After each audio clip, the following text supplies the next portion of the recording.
Welcome to Mission to Inspire with Sha Aubard, where inspiration, purpose, and abundance come alive. Together, we'll empower lasting change, helping you step boldly into your greatest potential. Hi, everyone. Welcome to Mission to Inspire. My name is Shola, as you know, and I'm joined today by Brian. Hi, Brian. How are you? I'm well. How are you? I'm good. Where are you located? In Nashville, Tennessee. Where are you located? I'm in the UK. Okay. Nice to meet you. Good to meet you.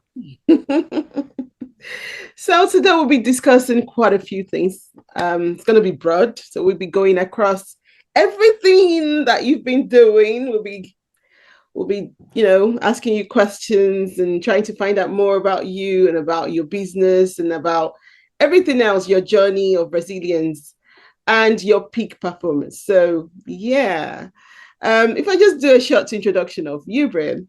Are you ready to unlock a life of abundance, wealth, and purpose?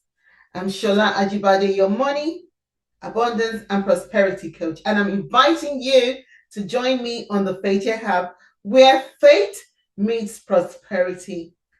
Inside this hub, Faith Hub, you get to access my exclusive coaching, powerful money affirmations, and life-changing resources to help you attract financial success and walk boldly in abundance.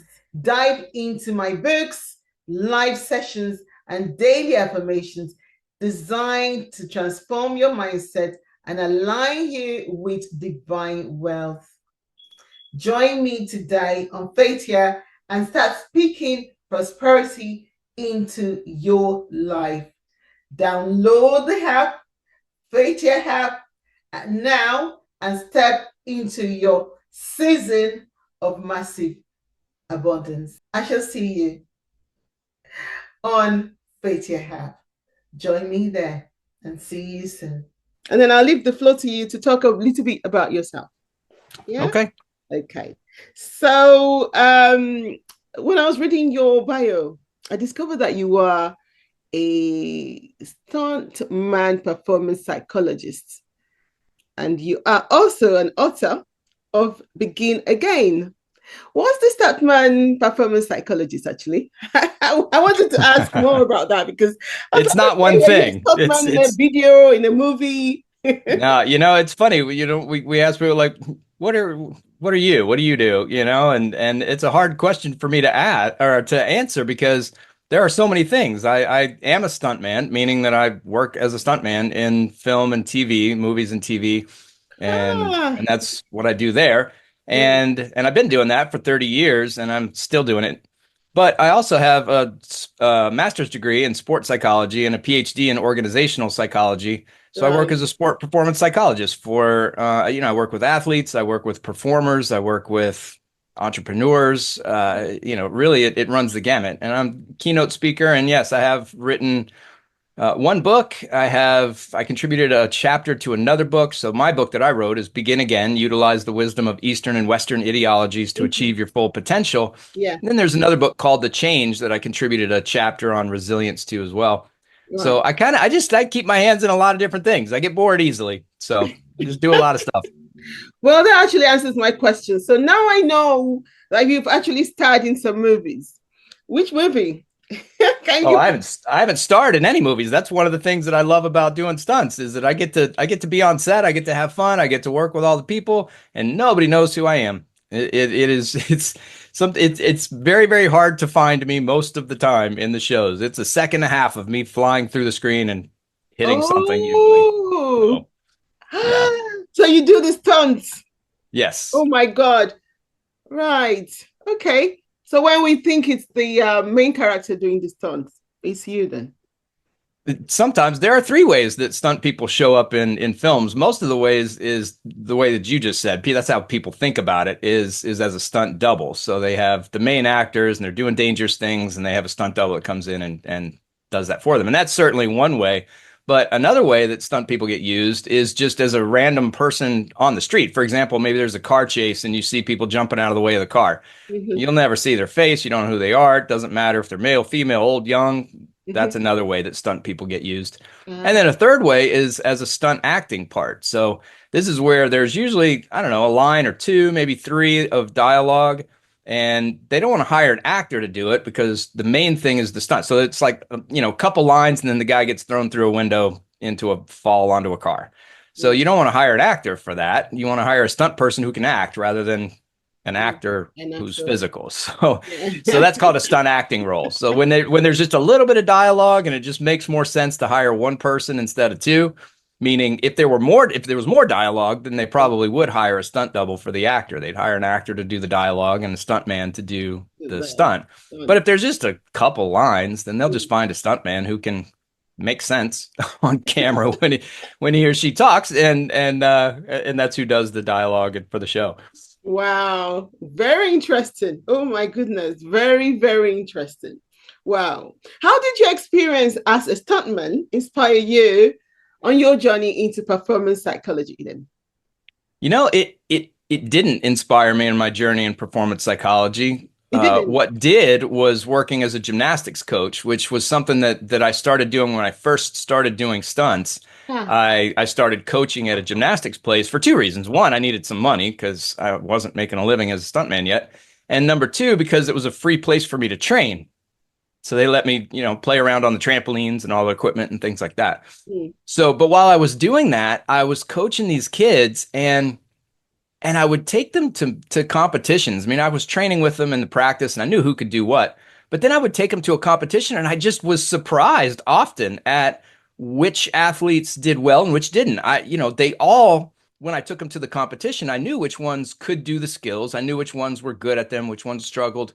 yeah. But when they got to the competition, some of the ones that were great in practice just were horrible in the competition. And it was interesting because I knew full well that they could that they could do the skills, but they weren't doing them in the competition setting. And that interested me. So I started reading about sports psychology, Mm, figuring their mind was really the only thing. It wasn't physical, it yeah. wasn't skill based. So it Mm, had to be in their mind. So I started reading about sports psychology and just kept reading. And then I decided to go get the master's degree and then continue on with a PhD, but never with the intention of working in the field of sport performance psychology. That wasn't. I was a stuntman, and I planned to be a stuntman for the rest of my life and to retire that way. It never occurred to me that I would take a job in that field. It was just something that was interesting, it was engaging, and yeah. it was applicable to me in stunts. So did it inspire me did stunts inspire or push me toward performance psychology? No, but the sport performance psychology knowledge that I gained and the experience that I gained through those academic programs Yeah. was easily and immediately applicable to my work as a stuntman. So I Oh, did benefit a lot from what it is that I learned in those programs. yeah. Right. So you're very diverse.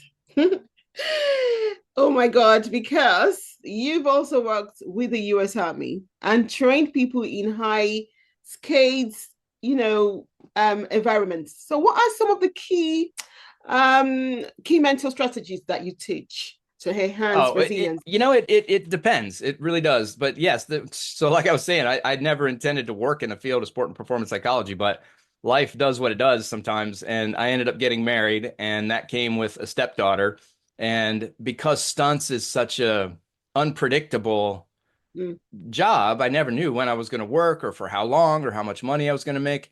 When the family came, I started to, think about, well, maybe I should have a full-time job that was more predictable. So I looked into that, and where I landed was doing sport performance psychology work with the US Army as a consultant. I wasn't in the Army, but I was working as a consultant with them. And and as far as what was taught, it really did depend on what the soldiers were doing, what challenges the leaders said that the soldiers were facing, I mean, just what the goals of the unit were. So, for example, there were times when a unit was trying to improve their shooting or improve their ability to clear buildings or medical tasks or find IEDs, improvised explosive devices. And if that's what the intent was, then I would ask, okay, well, what are the challenges? And I'd go out and watch what it is that was happening. And then there were some skills that I would teach along the way Maybe they were attention related. It could be physiologically related. In other words, like just some awareness of what your heart rate's doing, what your muscle tension's doing. And then teach them these skills that they can apply to hopefully keep their mind where it needs to be for that performance and allow them to perform to their potential more Mm. consistently and to learn faster. So, I mean, that's really what mental skills allow you to do is Yeah. to pick up things, learn them, become proficient quicker, Hmm. and to perform well more consistently, to have fewer ups and downs. Like, I mean, we all have the ups and downs, but to minimize that up and down in the performances. So I did that. But then another part of what I did for the Army, and this was a really fun part, this was a part that I gravitated toward, Hmm. was resilience training. So Wow. whereas the performance training was really geared toward a specific performance. The intent was to help soldiers get better at this one thing. The resilience training was different. It was more, I know you're going to go through some challenges in your life. We all do. Hmm. So when you do, here are some strategies, some tools, some concepts, some techniques that you might be able to use in those situations, regardless of what they are, whether they're at work, whether they're with your family, whether they're with friends. Mm. It doesn't matter what the context is. You will be able to apply these things that you've learned in those scenarios to hopefully do a couple things. One, not get knocked down quite so far. Hmm. When bad stuff happens, sometimes we can get knocked down to the floor and beyond. Sometimes we can get knocked down pretty far. Mm. So, but with these skills, if we are able to recognize the challenge and implement these skills fairly quickly, we can avoid being knocked down too far. The second thing is to bounce back quicker. So when something happens, of course, we're going to get knocked down a little bit, but how quickly can we bounce back from that? How quickly can we navigate the situation and come back to where we were? But the part of the program that I really loved is this third part of what we were trying to achieve, and that is how do we get better from having gone through those challenges in the first place? So Mm. it's not just about protecting ourselves from the challenges affecting us when they happen. It's not just about bouncing back from the challenges. It's about growing and thriving as a result of experiencing what we do. We think about challenges and hardships and what we call the bad things in life as bad. We label them that way, but they don't have to be. And that doesn't mean that we go seeking them out, that we want them to happen. But when they do, there is another side to it. There is another perspective. There is a way to glean some goodness from even the worst badness. And if we can do that, if that's the perspective that we take, then we become wiser and we become much better able to handle whatever comes at us in the future as well. So I really, that was a part of the program that really spoke to me. I have been through my own set of hardships in life, and having some of these strategies to lean on has been helpful for me. So to be able to communicate this Mm. to often very young people, the people in the U.S. Army, they'll come out of high school and go into the Army. They're Yeah. they're not, they don't have a whole lot of life experience. Yeah. So to be able to help them deal with some of these things, to give them some tools to help them handle some of the hardships that they come across, I really found that rewarding. I enjoyed it. I taught classes all around the US, in fact, around the globe. I taught some classes in Germany and in Korea, and it was just a wonderful experience. So, although I didn't plan for that Yeah. when I was going to school for sport and performance psychology, that's where Mhm. I ended up, and it was a great experience. I'm glad that I did. Wow. Wow. Wow. Ve- What a journey, to be honest. So sometimes, like you said, sometimes you don't even know what life is going to throw at us. And yours was a very rewarding one, to be honest. Well, I firmly believe, and this is one of the things that is it is something that drives me. It keeps me going. It's a message that I love putting out. Mhm. Opportunities are always there. Wow. Opportunities come every single day. Everything of that. Sometimes they're big, sometimes they're small, but they're there. And it really is up to us to just be open to those opportunities and Yeah. to recognize them as opportunities. And even when we do recognize them as opportunities, to have the courage to pursue them, Hmm. even though failure may be an option.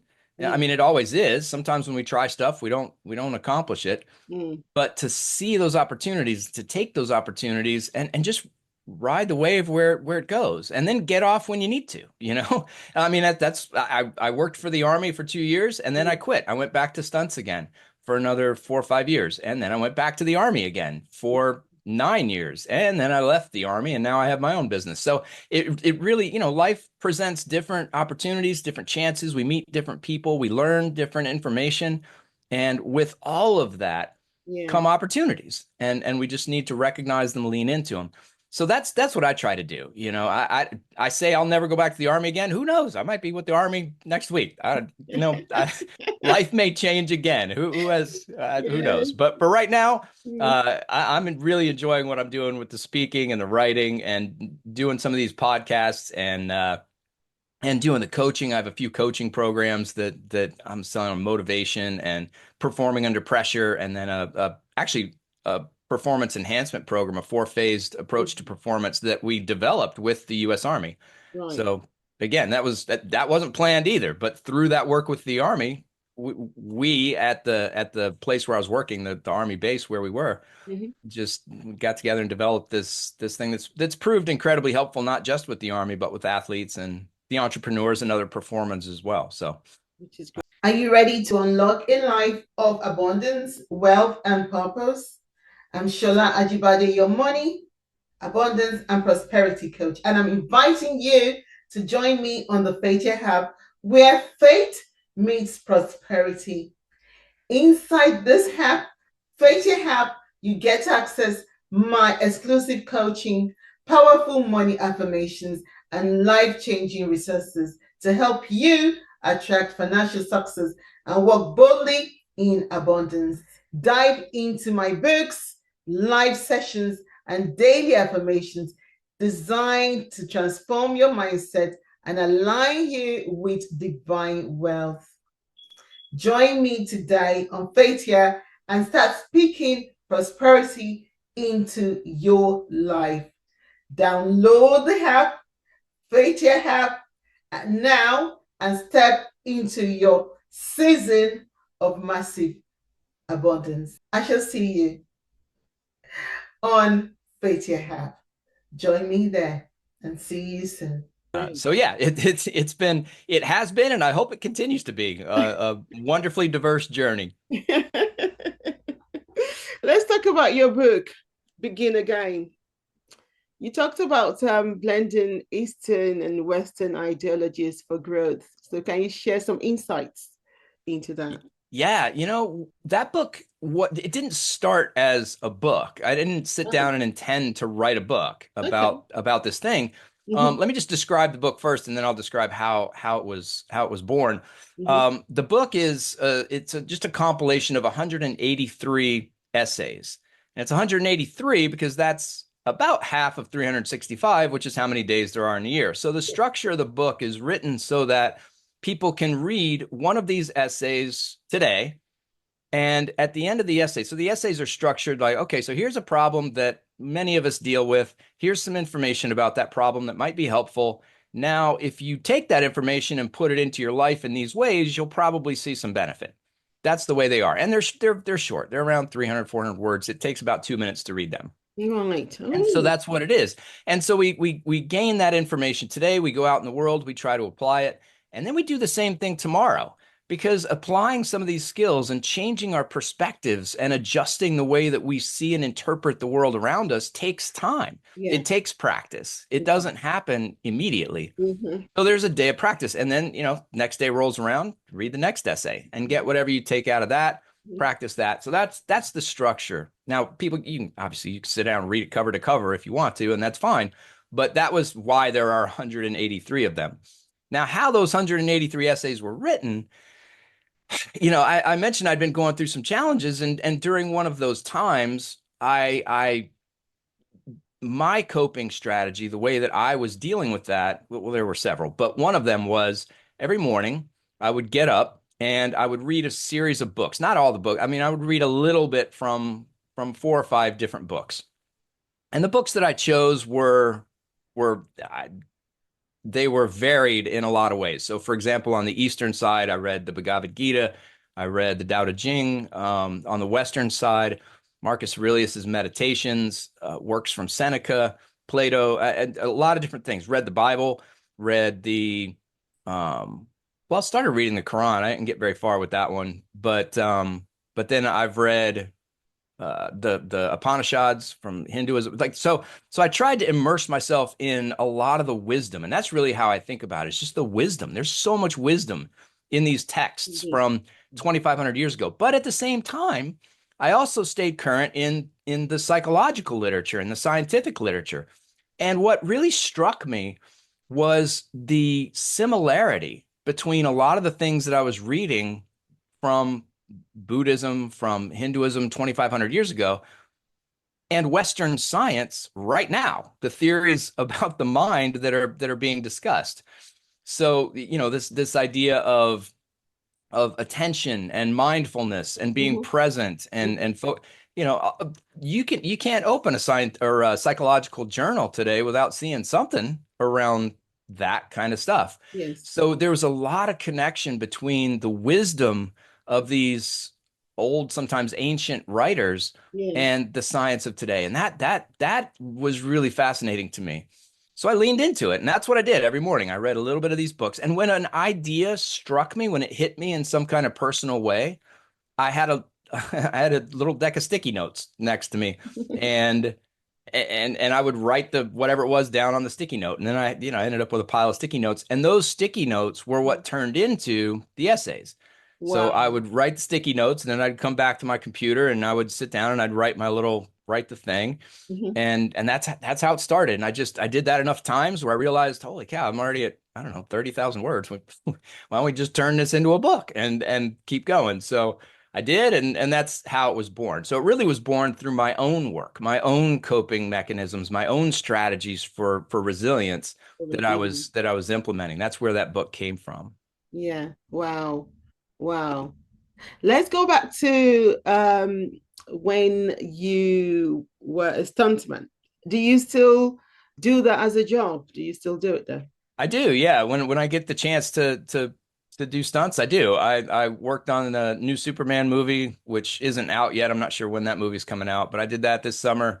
I just worked a week or two ago, I guess, on a TV show for, I think it's HBO or Max, I think it's called now, called Righteous Gemstones. Worked Right. on that show. So there are a couple other shows that we'll see. I'm hoping by the end of the year I'll be able to work on them too. I talked to the stunt coordinators yesterday about that, so we'll see. But yeah, that is something that I still do. I love it. I love the work. I love the people. I love the energy. I love the challenge. And so as long as my body will allow it, and as long as the stunt coordinators continue to hire me, I'm going to continue doing that job. Continue. Oh my goodness. Wow.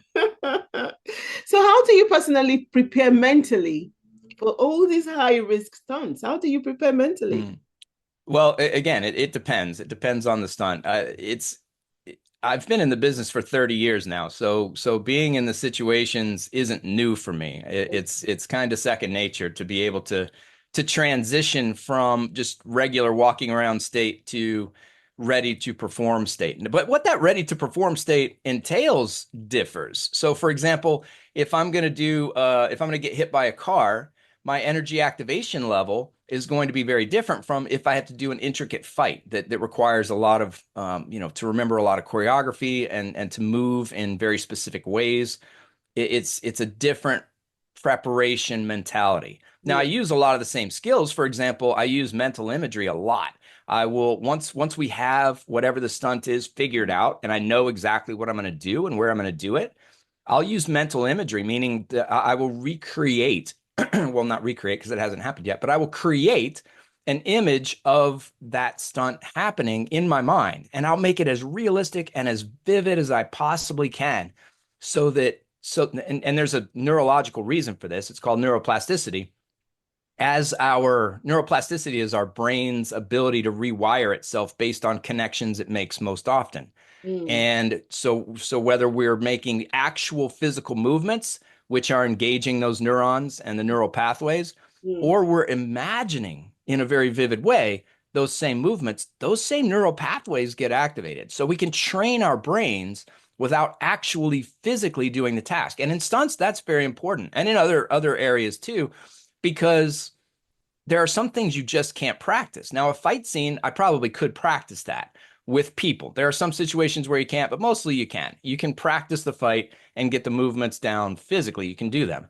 But like I said, a car hit, you can't practice a car hit. It hurts, number one, and you can damage the car. There was another, if you're going to smash something or wreck something, you get to do that one time and that's it. So there is no practicing of it. But Mm. I can practice in my mind. And by doing that, I can lock in the feeling that I'll have. And I do that not only with the five senses, but also emotions. So if I know before a stunt that I'm likely to feel nervous or scared Yeah. or overly excited or even tired or Hmm. bored because I've been there for 13 hours and it's not even that big a deal. Hmm. I know that and I can put that into the imagery. I Right. can make it part of the experience, which allows me to then deal with that emotion, whatever it might be, in Mm. that moment too. So it's not just about practicing the physical movements in my mind. I also practice handling the emotions and the physiological changes that go along with it. Because as we experience emotion, nervousness, for example, my heart rate will naturally go up. My breathing will naturally get faster. So I can practice handling that. Well, what am I going to do? How am I going to adjust my breathing?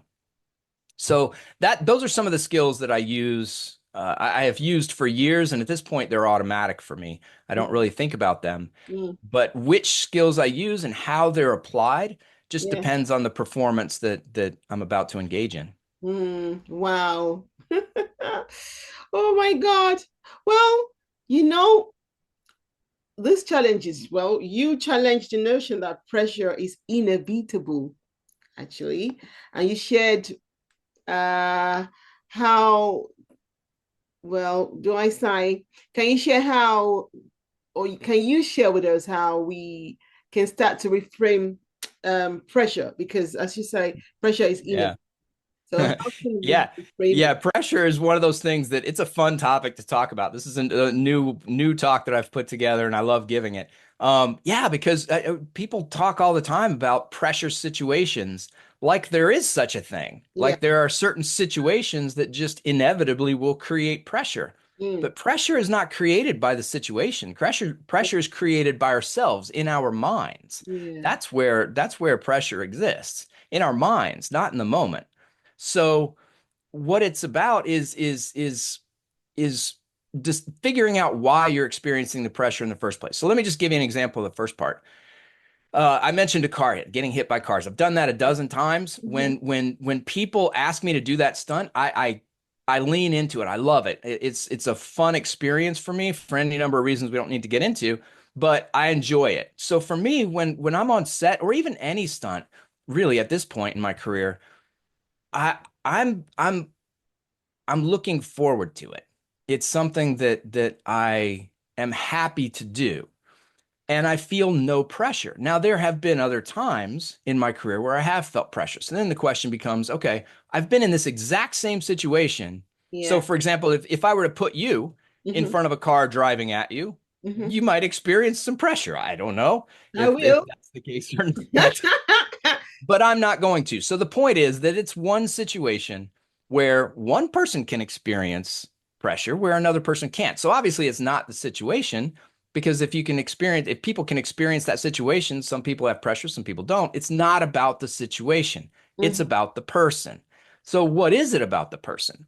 Well, it's about two things. One is what our focus is on and which aspect of that we're paying attention to. So, for example, if I'm thinking about the potential consequences of something, meaning like, okay, so if this goes wrong, Mm-hmm. what are the bad things that could happen? Well, if I screw this up, I could land on my head, I could get hurt, I could not work again, and I can't Yeah. pay my bills, I'm going to end up homeless. Mm-hmm. That all of these things can go through my mind. Mm. That creates pressure.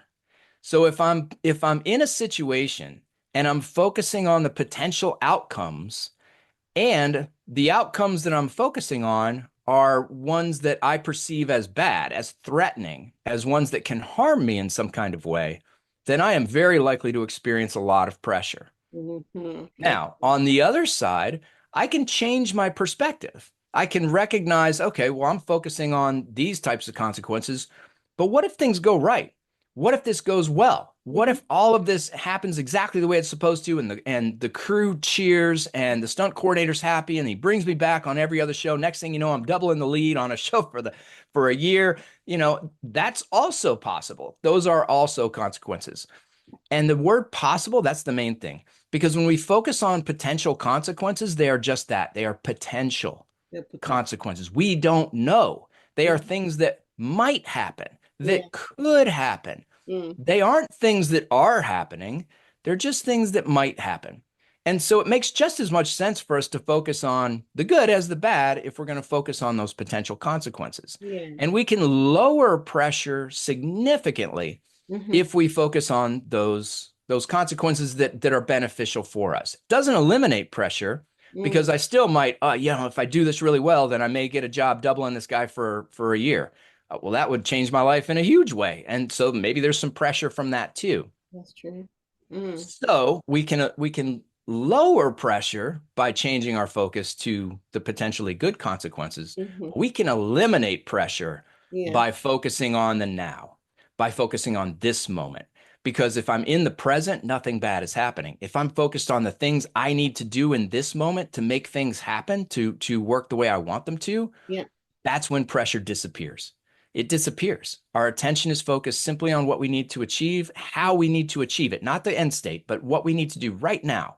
If that's where our attention is, pressure disappears and performance improves because we're paying attention to those things that are necessary for us to achieve that end state that we desire. Right. Wow. Thank you so much for coming on our show today. We are really grateful that you're here and that you shared all your journey with us. Thank you so much. Let's talk about your book again. Where can people buy your book? And the book is on Amazon. You can find it on there. If you want the change, you can email me directly about that one on my website. It's www.brianhiteglobal, BRIANHITE global.com. That's got the links to where you can purchase the books, as well as the programs that I offer, the coaching programs, like I mentioned before, on motivation, on pressure, and the four-phased approach to performance that, again, I use all the time in stunts, and I've seen work in the military as well as literally any other setting. So yeah, that's where you can find out information about me. That's where you can find the book. And if there are any questions or anybody has, just my email is on the website too. Shoot me an email. I will absolutely get back to you. Great. Thank you so much for joining us today. Have you got any inspiration and advice for people out there? Well, I'm just going to go back to what I said before. The opportunities are there. They're there every single day. We just simply have to open ourselves up to recognizing them and then have the courage to pursue them. Thank you so much for joining us today. And until next time, is Brian and Shola on mission to inspire. Thank you, everyone, for joining. Thank you. Bye.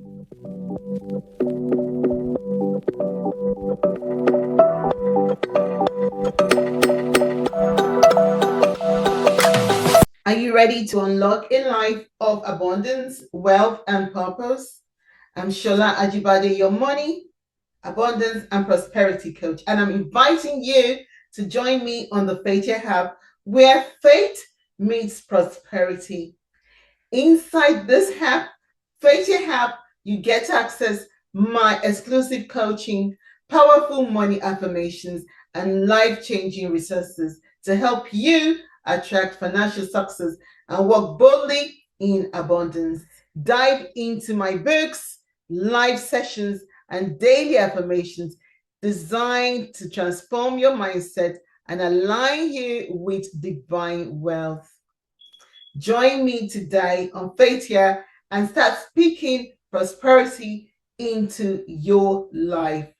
Download the app, Faith Here app, now and step into your season of massive abundance. I shall see you on Faith Here app. Join me there and see you soon.